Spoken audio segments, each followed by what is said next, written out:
E aí, galera, beleza? Tudo bem? Como é que tá vocês? Com saudade de mim? Mas é isso. A gente vai bater um papo hoje. Futebol deu uma parada aos profissionais, mas os garotos estão jogando, estão dando uma paradinha também. O Bahia se representa no dia 28, deu folga para todo mundo. E no dia 9 de julho, o Bahia entra em campo para enfrentar o Fortaleza. Copa do Nordeste, aquilo que eu sempre falava aqui, né? Dá um gelo, fica frio e isso desanima. Me dá um segundinho e vem com a gente e falar sobre a questão também da política que sempre teve dentro do futebol, cada dia mais incisivo. Quando a política entra, meu amigo, já é deteriorada por si natureza eles mesmos e o futebol brasileiro, por conta disso, também vai se detonando.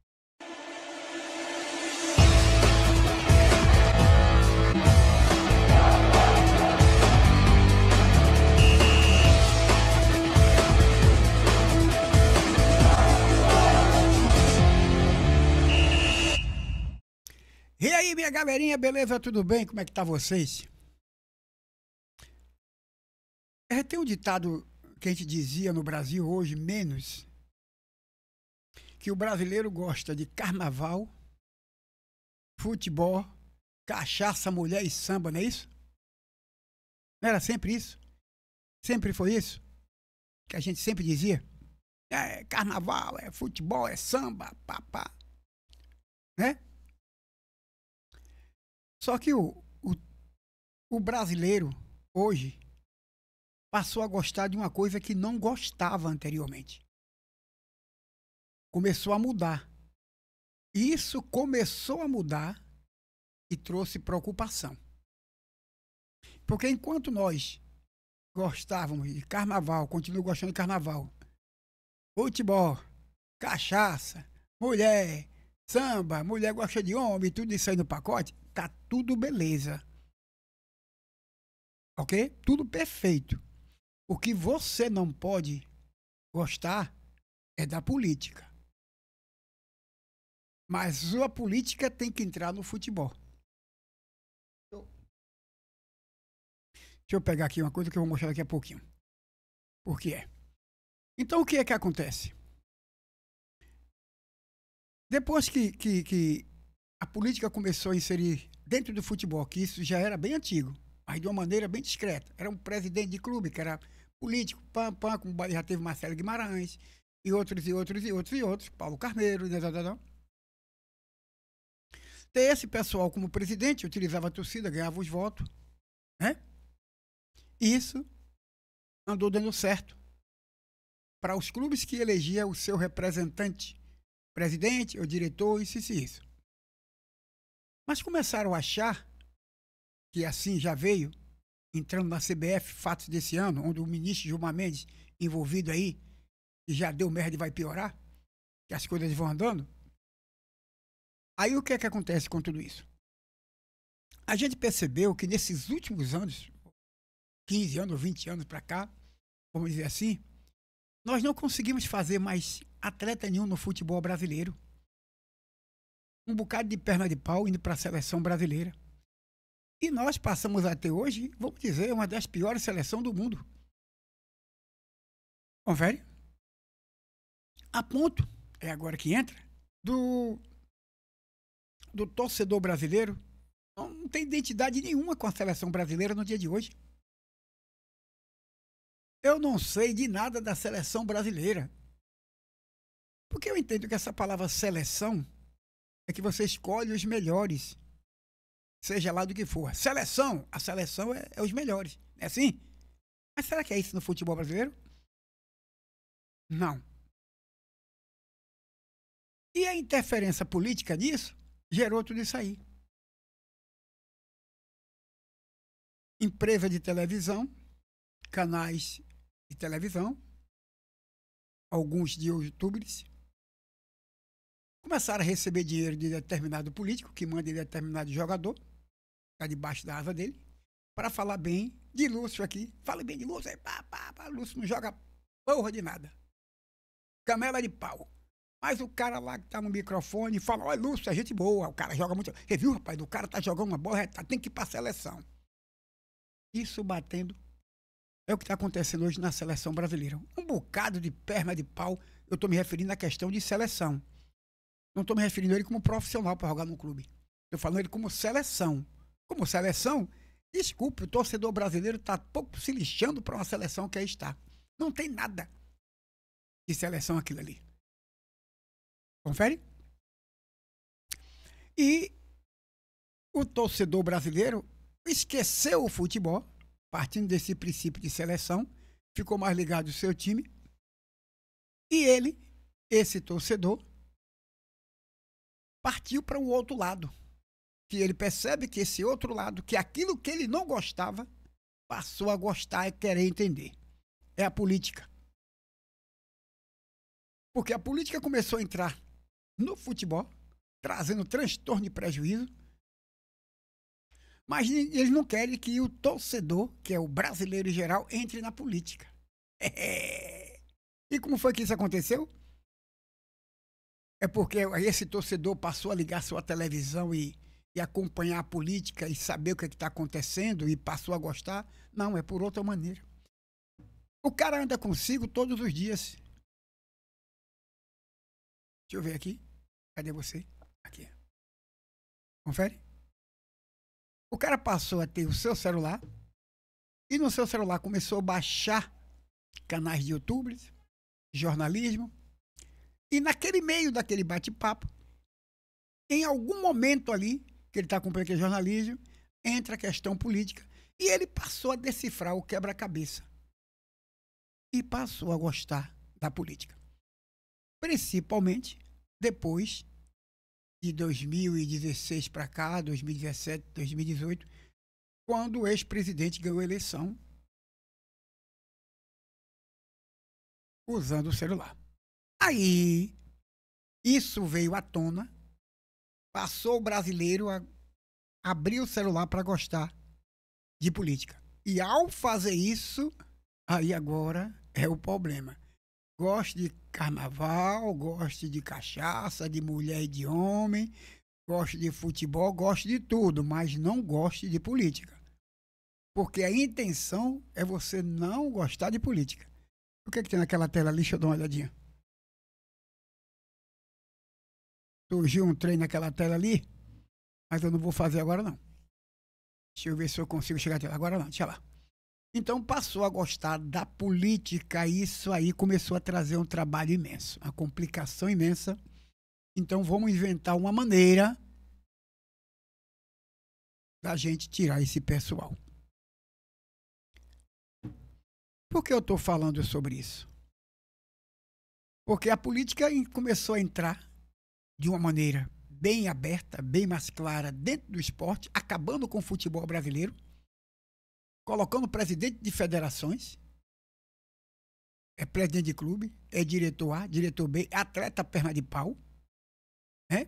Passou a entrar como os empresários, isso, e aí trazendo um problema imenso.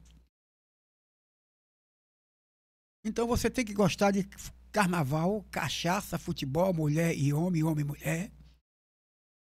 Goste de tudo, mas você não pode gostar da política. A gente não quer que ninguém goste de política nesse país.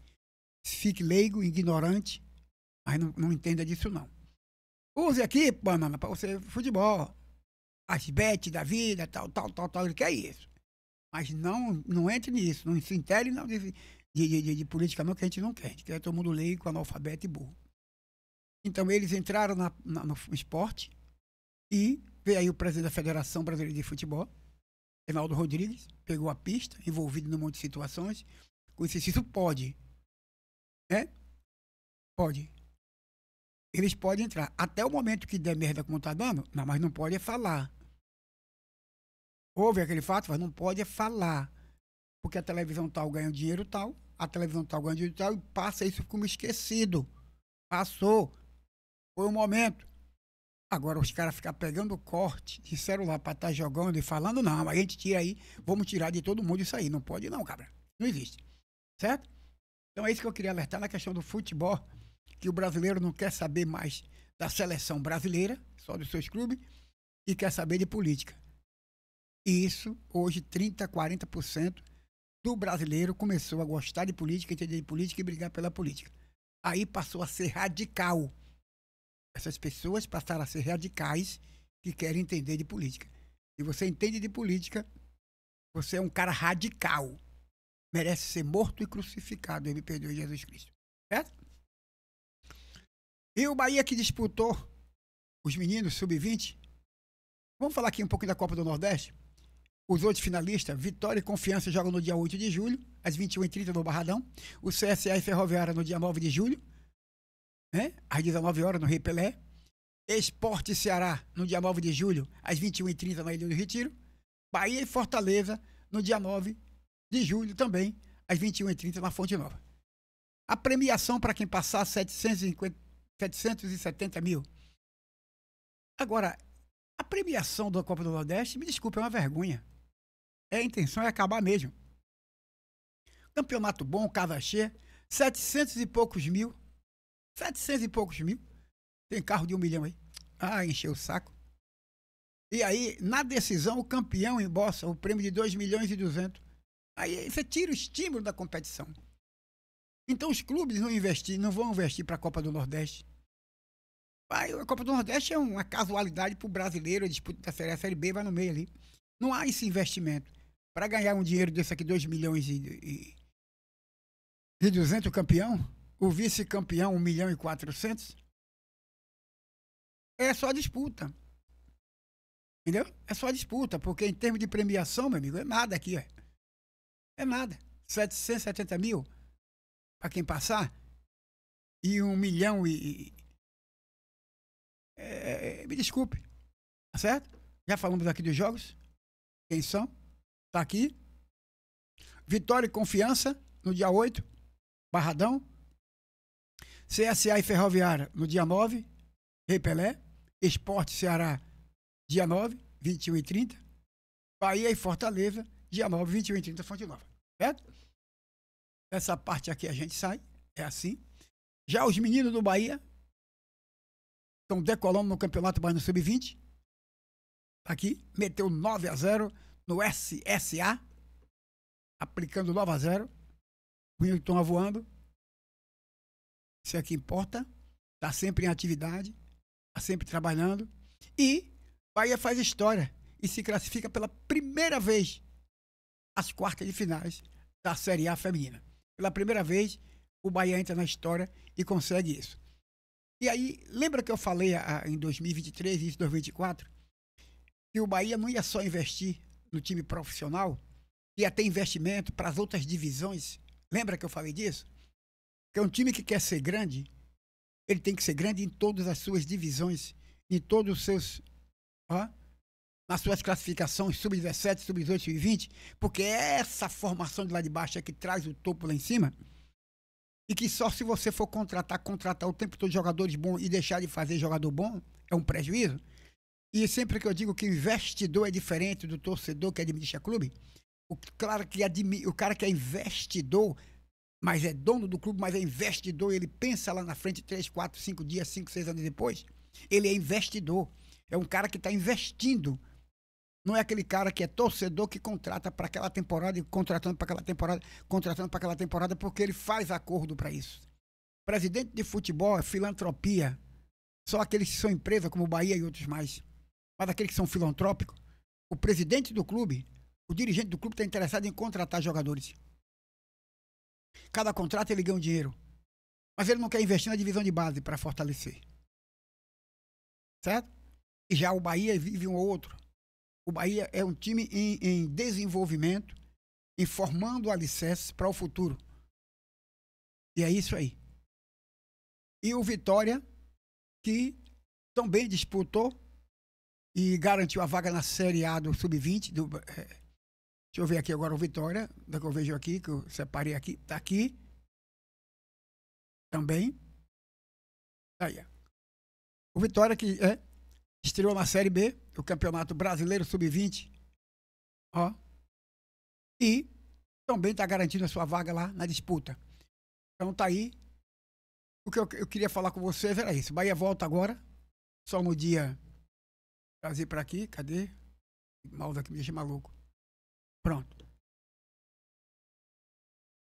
Aí os garotos voando, tá certo? Olha aí, trazer pra vocês aqui. Aqui são as meninas. E o elenco do Bahia é liberado após triunfo sobre o Red Bull Bragantino. Foi liberado. E a galera se reapresenta no dia 28 de junho, lembra aqui? 28 de junho. Né? E a CBF detalha a tabela das quartas de finais do Copa do Nordeste, coisa que eu já falei para vocês. Tá bom? Então, obrigado a todos vocês. Um abraço a todos. E, aos pouquinhos, breve o Bahia vai voltando à sua atividade. Seleção brasileira, uma negação. Goste de carnaval, samba, cachaça e mulher, certo? Mas não gosto de política não, viu, cabra? Política não. Onde teve essa ideia de o pessoal querer gostar de política? Não. Quando o cara tem um pouquinho de conhecimento a mais, que ganhar um pouquinho de dinheiro a mais, alguém já disse, né? Não presta. Um abraço a todos, obrigado e um ótimo dia para todos vocês. Que Deus o proteja a todos.